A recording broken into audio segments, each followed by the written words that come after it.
afternoon and welcome all to Policy Exchange for the presentation of the third annual Hugo Grotius Memorial Prize. It's a great privilege to have you all here at delightfully short notice today, but the importance of this occasion in Anglo-Italian diplomatic and strategic relations is very obvious. It's a key inflection point, and at no time more so than in respect of this moment of crisis in Europe with Ukraine, with the biggest, some of the biggest wars that have been seen in the globe since the end of the Cold War. And of course, our guest of honor today has been a key player in that discussion, in that debate, has shown singular courage in respect of support for the international rules-based order and the free world, and that's why we're delighted to welcome her here today. She's going to speak, though she's here to sell Italy and more widely, and her Made in Italy program. Nobody is more thoroughly made in Italy than herself, but she is going to speak in English, and she's a better linguist than me, and so I won't even, in presenting you with the Grotius Prize here today, a volume of Hugo Grotius on the laws of war and peace, I won't, because you're the gifted linguist, I won't even dare to try and pronounce it in Latin. But to give it to you, to say thank you for coming, honouring us in this way. Looking forward to hearing what you have to say, and thank you for being with us. Thank you very much.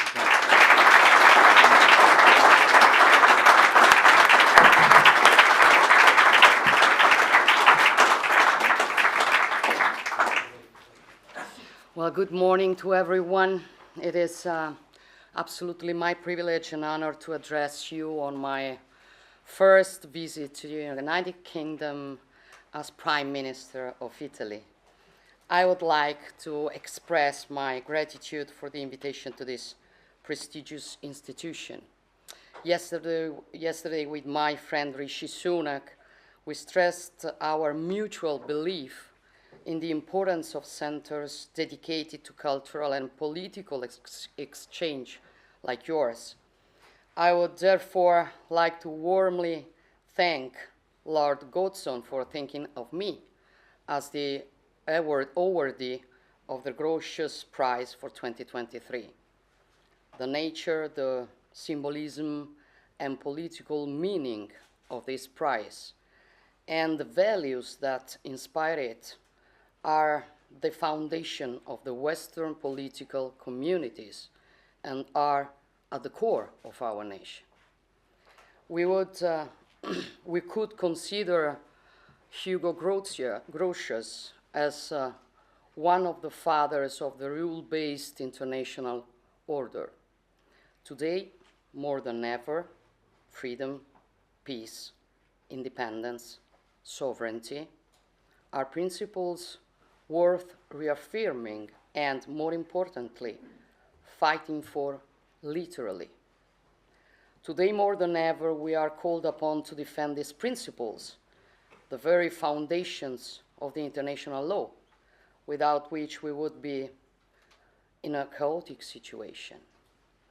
The Ukrainian people have proven that there is something stronger than missiles and tanks, and it is the love for freedom, an unbreakable force, because it is born and grows within us.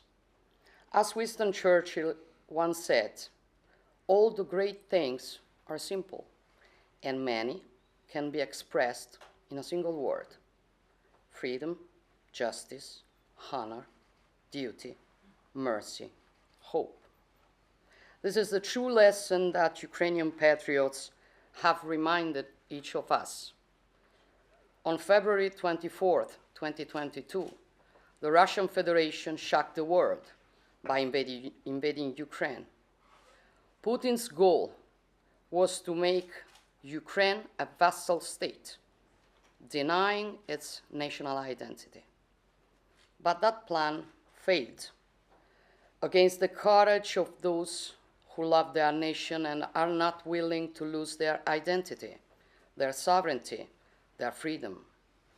It shattered against the reaction of the free world, which did not hesitate for a moment to take sides. the reaction, united, strong, determined, showed how much we are willing to fight to reaffirm our founding values and defend our achievements, values and achievements that should never be taken for granted. The Russian aggression is not simply an act of war. It is an assault against the fundamental principles of civilization, and we cannot allow the law of strongest to overcome the strength of law.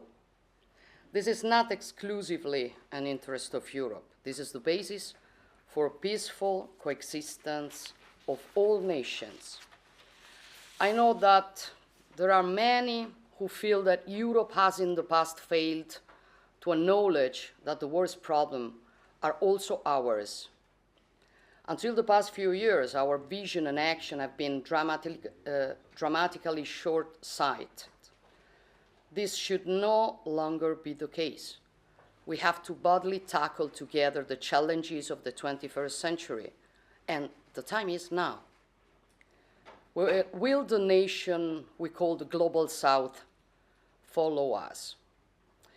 Most of the abstentions on UN resolutions come from Africa and Asia. We cannot give the impression that we do not dedicate the right attention to other key strategic areas of the world. The rest of the world is watching us. We have to counter the risk of polarization between the North and South, between West and the rest. Then we need to identify new areas of cooperation with these countries with concrete offers tailored to their needs. And this is why my government is working to establish a model of cooperation with African nations on an equal basis, an initiative called Mattei Plan, remembering the former CEO of Italy's energy company Eni, whose birth date is celebrated tomorrow. The Mattei Plan for Africa is based on a strong refusal of the predatory approach of the past and aims to cooperate with Africa to create its own prosperity through its many resources. So, dear Lord Godson, dear guests, it is a time of uncertainty and crisis, a time in which all of us as individuals, populations, and nations have the opportunity to prove ourselves. A crisis can be the engine of a choice, of an action, of a change.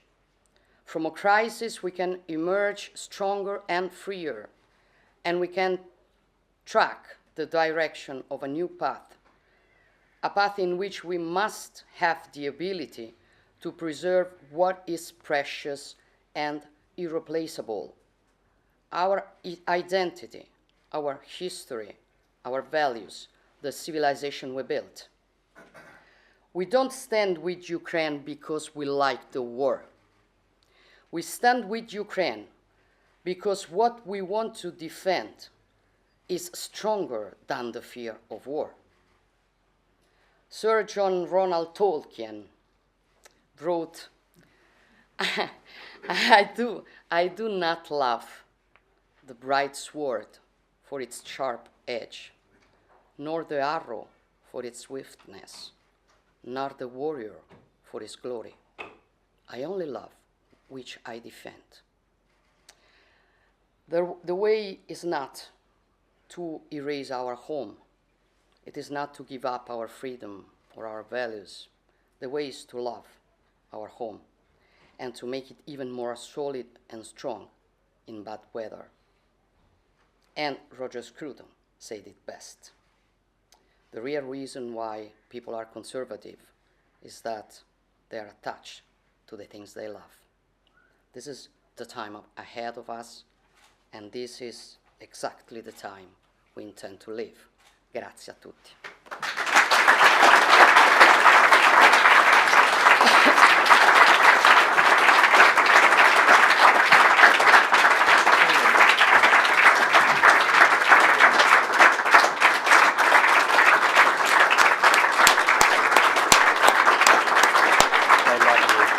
And I love you.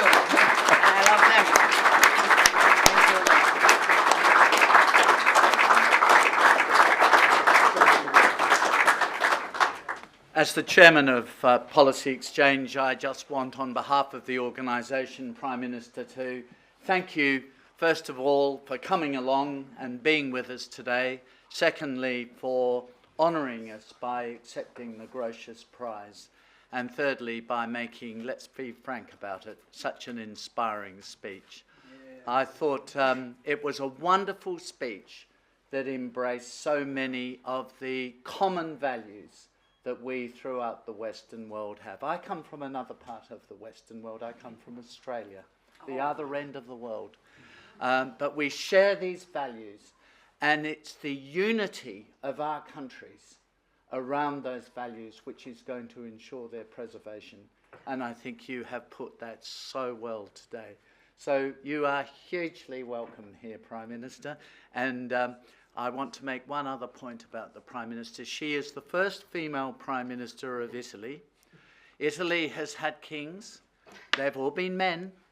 You can go all the way back to the Roman emperors, and they were all men.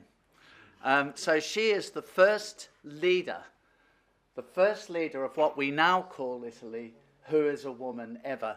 And what a great leader she is. So thank you, Prime Minister, very much.